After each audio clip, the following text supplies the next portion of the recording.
Vastu living में आप सभी दर्शकों का एक बार फिर से बहुत बहुत स्वागत। मैं हूं विकास नांगिया।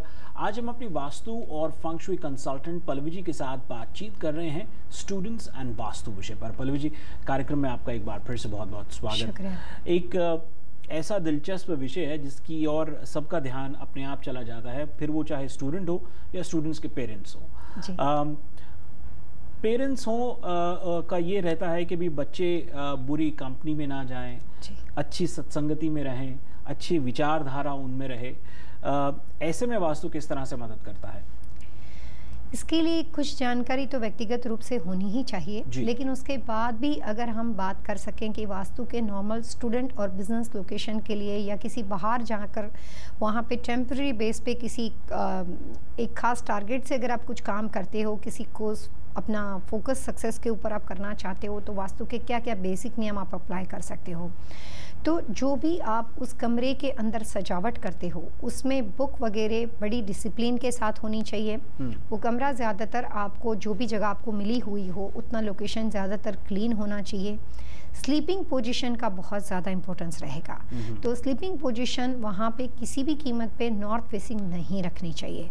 तो बच्चे के लिए आप ईस्ट टू वेस्ट भी वहाँ पे स्टूडेंट्स हो सकता है, वेस्ट टू ईस्ट भी स्टूडेंट्स हो सकता है, लेकिन किसी भी कीमत पे नॉर्थ फेसिंग उनकी व्यवस्था सोने की नहीं होनी चाहिए। उसके साथ साथ एमेथिस्ट और क्रिस्टल रॉक को जहाँ पे भी वो पढ़ते हैं, जहाँ पे भी वो सोते हैं, वहाँ पे राइट और लेफ़्ट साइड के अंदर अगर वो रखते हैं तो पढ़ाई लिखाई के दरमियान कंसंट्रेशन एक जगह पे बना रहता है और उनको अपने फोकस को डेवलप करने में या वहाँ पे अपने जो भी अचीवमेंट वो करना चाहते हैं उसमें वो आपको बहुत ज़्यादा हेल्प कर सकता है। तो स्टोन फार्मूला अप्लाई कर सकते हो, क्लटर फ्री रूम को रख सकते हो, और ज़्यादातर जो बेडशीट वगैरह या उसके आसपास के जो कलर्स और फर्नीचर को सिलेक्ट किया जाए उसमें खास ये बात को ध्यान में रखना चाहिए कि स्टूडेंट के कमरे में बहुत ज़्यादा वाटर कलर्स बिल्कुल ही नहीं लगाना चाहिए। और ज़्यादातर मैंने स्टूडेंट वगैरह की इस तरह की जगहों के ऊपर भी कंसल्टिंग के लिए वहाँ पे भी विज़िट करके लोगों को काफ़ी सारी जानकारी दी हुई है, क्योंकि काफ़ी सालों से जिन क्लाइंट के साथ हम काम करते हैं सभी को पता है कि हम लोग लॉन्ग टर्म कंसल्टेंसी प्रोवाइड करते हैं, बिकॉज हम क्लाइंट के टच में रहते हैं। तो उस वक्त कई बार उनके बच्चे कहीं जाते हैं तो वो मुझे वहाँ पे भी अपने साथ विज़िट के लिए लेके जाते हैं। तो ज़्यादातर बच्चों को आदत होती है कि अपने कमरे के अंदर वाटर के पिक्चर्स प्लेस करते रहते हैं। कोई भी तरह के ज़्यादातर ब्लू नेवी ब्लू कलर की चीज़ें वहाँ पे लगाते हैं जिसके अंदर वाटरफॉल बना हुआ हो और जैसे डूबता हुआ सूरज हो और उसके अंदर पानी बना हुआ हो। तो बॉयज़ वगैरह के कमरे में ब्लू रंग का होना बड़ा स्वाभाविक माना जाता है, तो वो वैसा डेकोर करते हैं। लड़कियों के कमरे के अंदर भी कई बार ब्लू, नेवी ब्लू, पर्पल और वाटर पिक्चर्स की साइंस बहुत दिखाई देती है। वास्तु के अनुसार स्टूडेंट को अपनी पढ़ाई लिखाई के दरमियान बहुत ज़्यादा वाटर एलिमेंट की चीज़ें और बहुत ज़्यादा वाटर कलर्स के साथ रिलेटेड चीज़ों का प्लेसमेंट बिल्कुल ही नहीं करना चाहिए। उससे एक डिस्ट्रक्टिव साइकिल क्रिएट होती है और जिसकी वजह से लेज़ीपन बढ़ जाता है। आप अपने फोकस के बजाय आपका ध्यान किसी और दिशा में डाइवर्ट हो जाता है, और डिस्ट्रक्टिव साइकिल का मतलब होता है कि जिस चीज़ की कोशिश है उसमें नेगेटिविटी का आ जाना, तो वो हमेशा नुकसान कर सकता है। तो कई बार छोटे मोटे वाटरफॉल अगर आपने स्टडी टेबल पे रख दिए हैं अपने बेडरूम के अंदर, या कोई वाटरफॉल से रिलेटेड साइन लगा दी हो, तो वो इस तरह की व्यवस्था कभी भी वास्तु और फेंग शुई के अनुसार नहीं करनी चाहिए। जी पल्लवी जी, अगर परिस्थिति कुछ इस तरह की हो कि आप ब्लू कलर है या वाटर रिलेटेड चीज़ों को नहीं हटा सकते हैं, मान लीजिए आप कमरा आपको दिया गया है रहने के लिए और आप उसमें ज़्यादा बदलाव नहीं कर सकते हैं, फिर क्या करना चाहिए? स्टूडेंट के लिए ज़्यादातर जब कोई भी जगह किसी को दी जाती है तो कुछ जगह तक उनका फ्रीडम होता है, चाहे वो अगर किसी के साथ शेयरिंग हो या अगर वहाँ पे 3 कमरे बने हुए हो और हर स्टूडेंट के पास एक बेडरूम हो, किचन कॉमन हो सकती है लेकिन बेडरूम हो, या फिर ओपन शेयरिंग हो कि वहाँ पे सिर्फ बेड लगे हुए हो, तो पर्टिकुलर कुछ स्पेसिफिक एरिया तो उनको डिवाइड अलॉट किया जाता है। उसके अंदर पिक्चर पोस्टर या किस सामान को रखना या किस सामान को नहीं रखना, उतना फ्रीडम तो आपको डेफिनेटली दिया जाएगा।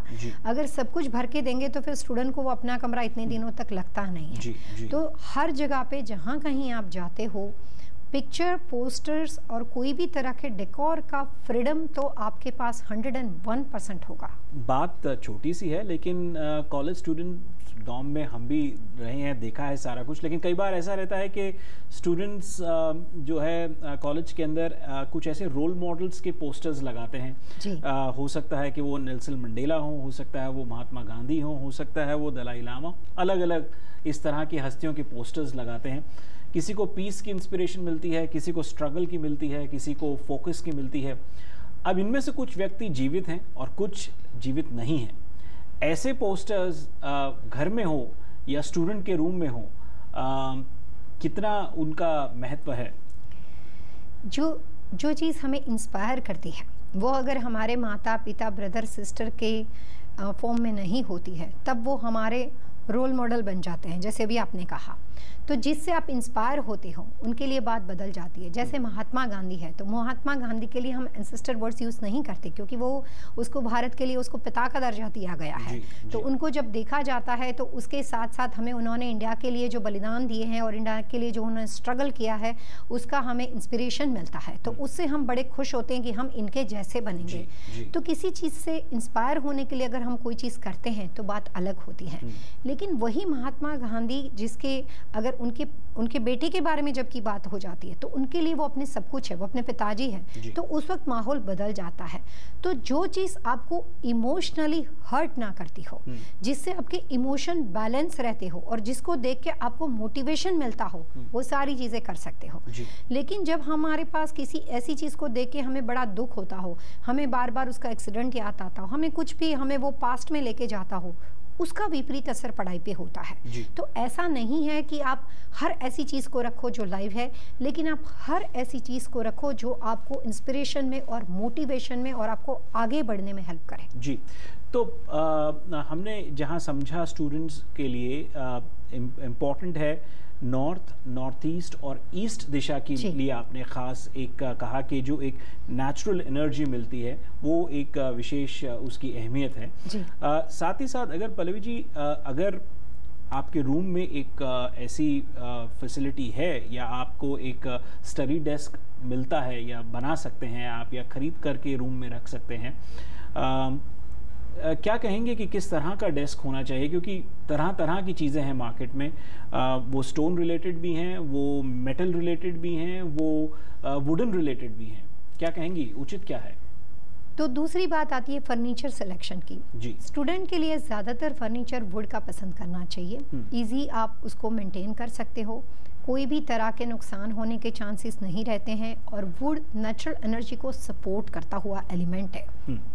इवन ईस्ट से जो नेचुरल एनर्जी हमें मिलती है और जो उसकी सबसे ज़्यादा पावरफुल ताकत अगर दुनिया में हर जगह मिलती है तो वो वुड के साथ कनेक्टेड दिशा है। तो नेचुरल वुड के साथ साथ जो भी तरह का फर्नीचर वुड के अंदर ऐसा कलर हो जिसके अंदर ज़्यादातर maple, mahogany, rose wood, cream, ivory, जो कि बेसिक वुड के नेचर के साथ रिलेटेड जितने भी कलर्स हैं वो सारे आप अप्लाई कर सकते हो। तो वुडन फर्नीचर बहुत ही शुभ मानते हैं। कोशिश करनी चाहिए कि जहाँ कहीं आपको मौका मिले और जो रूम दिया गया हो उसके ऊपर बीम नहीं आना चाहिए। अगर आप बीम, बहुत सी दफा होता है, बीम होता भी है, बहुत जगह पे दिखाई देता है। और बीम कॉलेज नॉर्म्स में बड़ी कॉमन बातें हैं। तो अगर आपको किसी भी वजह से इस तरह का बेड दिया गया हो कि जिसके ऊपर बीम पड़ता हो, या जहाँ कहीं आप पढ़ाई करते हो वहाँ पे सर के ऊपर बीम पड़ता हो, तो इस कंडीशन के अंदर या तो आपको बीम में कोई भी तरह का वास्तु निवारण करना चाहिए, या सिंपल ऑप्शन ये है कि अगर आपके पास अपॉर्चुनिटी या मौका हो तो आपको अपनी जगह को बदल देना चाहिए। क्योंकि बीम हो या कॉलम हो, मान लीजिए अगर ईस्ट साइड में एक ही बात होती है। अगर आप सोते हो और कॉलम आपके सामने पड़ता हो और बेड के ऊपर सोते हुए कॉलम का जो पॉइजन एरो है वो आपकी ओर आता हो और उसके बाद के दो स्टूडेंट थोड़े दूर पड़ते हो, तो इस तरह की व्यवस्था को वास्तु में अच्छी नहीं मानते हैं। जो स्टूडेंट वहाँ पे जितना लंबा पड़ेगा उसके कोई ना कोई तरह के हेल्थ प्रॉब्लम हो जाएंगे, उसको हमेशा सर भारी रहेगा, उसको कोई भी तरह के छोटे मोटे हेल्थ इश्यू रहते हैं। तो स्टूडेंट को कभी भी बीम और कॉलम दोनों के आसपास बैठना, सोना और पढ़ाई करना वो वास्तु में उसको अपने अचीवमेंट से नुकसान पहुंचाने की, नेगेटिविटी की निशानी है।